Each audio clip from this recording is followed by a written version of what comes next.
most resilient parasite. An idea. A single idea from the human mind can build cities.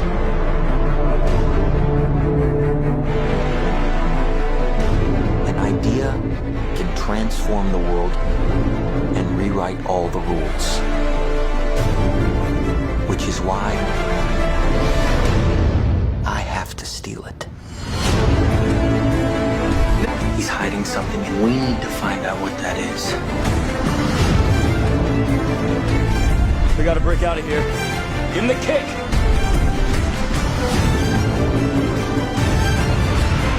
This was not a part of the plan! Wake me up! Wake me up!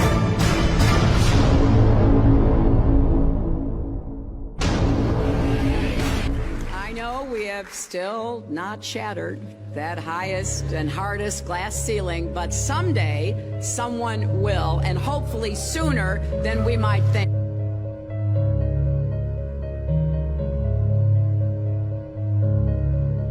As the galaxies go whizzing by over the glass domed ceiling. Now tell me that doesn't work for you. If it's true, does it change how I live my life? This is something that is not an easy answer because of the magnitude of what we're talking about here. How it will change your life, first of all, when you understand it, is dramatic, to say the least. Will it change you from having to go to your job every day and the things that you typically do every day? No. But when this knowledge becomes more mainstream and these agencies are starting to be held accountable, and you understand that they're all participating in this, not just the United States government, not just NASA, but China, Russia, India, all of them have space programs. They all have the same symbolism. They're all doing the exact same thing to their citizenry. And the first thing you have to understand about this is that the deception goes all the way to the top. And when I say all the way to the top, you have to kind of get rid of the notion that the people at the very highest levels are working together.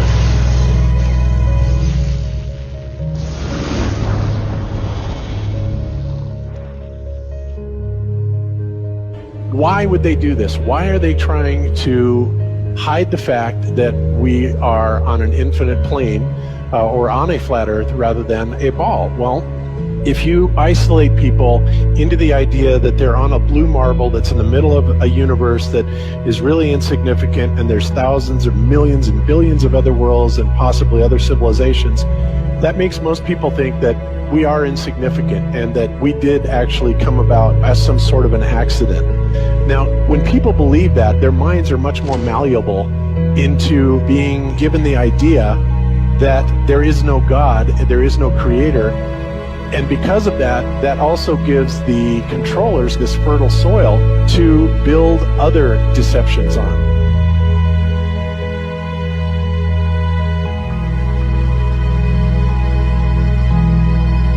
Why do you think that Truman has never come close to discovering the true nature of his world until now? We accept the reality of the world with which we're presented. It's as simple as that. It's about total control, mental, physical, spiritual, every way, shape, form possible. You have to remember how big of a conspiracy this is. This isn't talking about just the JFK thing or isn't talking about just 9/11.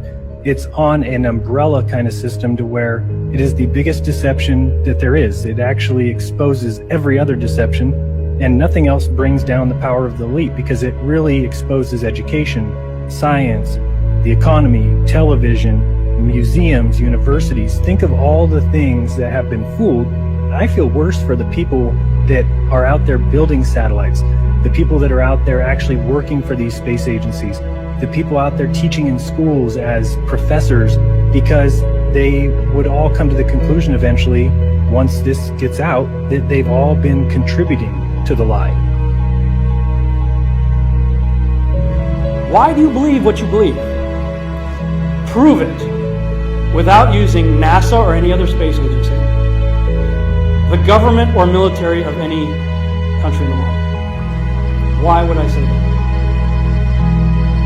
NASA has been proven to be liars time and time again. I could spend a whole weekend here showing you the lies of NASA. How many of you believe your government is 100% honest and can be trustworthy?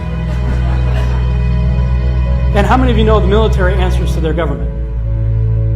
Okay, so if those three sources are all proven liars, why would you trust them? Fool me once, right? Shame on you. Fool me twice, shame on me. I say, continue to believe pathological liars and you're an idiot. But that's what we've all done.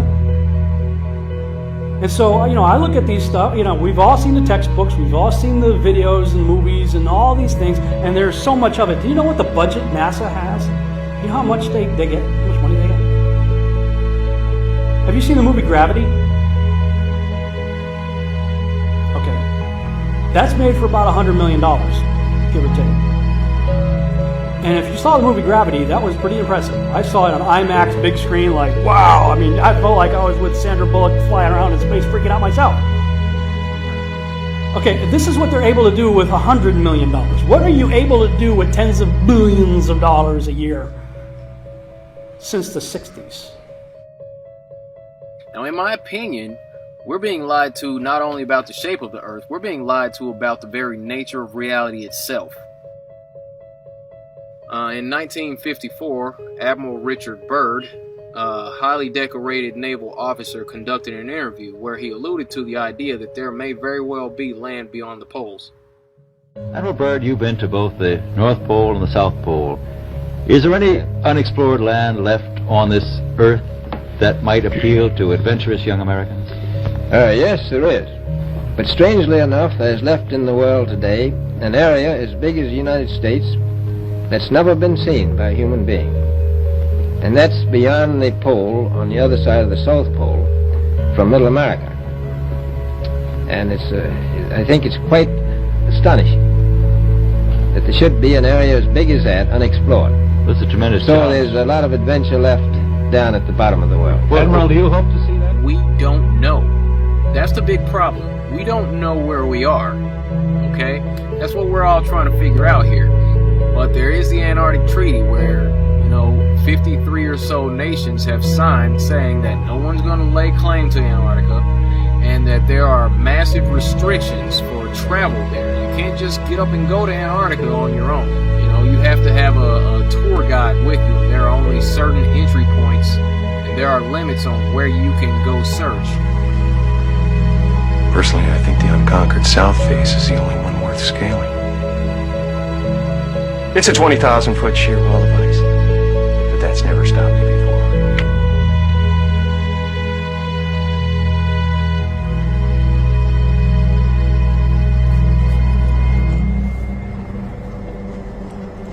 Welcome.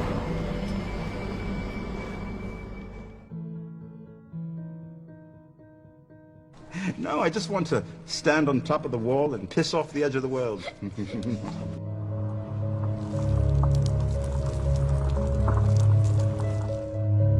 What difference does it make? What difference does it make? Yeah, that's their favorite line. Got a lot of people, what difference does it make? You can't figure out what difference it makes? If you can't figure out what difference it makes that the people running your world are lying to you over and over your whole life, if you can't figure out that someone lying to you is trying to control you, suppressing of information, of knowledge, is control. Deception of information and knowledge is a form of control. So what difference does it make? It makes a big difference, because once they start omitting information or lying about information about where you live, they're doing it to control you, period. Why am I having to explain this to critical thinkers in the truth movement? The way you control billions of people is to keep them divided and fighting each other. Flat Earth is not a psyop. Flat Earth destroys the psyop. Every psyop that's been used to control us for as long as they've known about it. So this system has been in power and control for hundreds of years, ever since they convinced the rest of the world that they didn't know where they live. It created this fantastical scenario to make people feel insignificant and to follow those that appear to know better. Why is the flat earth so important? Because it shows the deception. And if everybody would just come together and demand answers, they would be in checkmate. They would not know what to do. Train up a child in the way that he should go, and when he is old, he will not depart from it. I believe that's why we have so many who are indoctrinated to still believe and fight so hard for the heliocentric model. The reason being is because we've been taught the globe model since before we had the ability to think for ourselves. Think about that. Before you could think for yourself, before you could form rational thought, you've been taught that you live on a spinning ball, although your five senses tell you something totally different.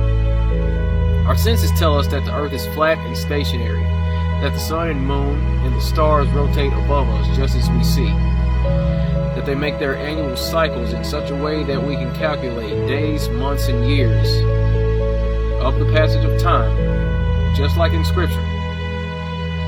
The earth in itself works like a well-designed timepiece, and we all know that any timepiece that we can think of has a designer. What if the lie is to hide the existence of that designer? What if they're lying to us about this because they're hiding God?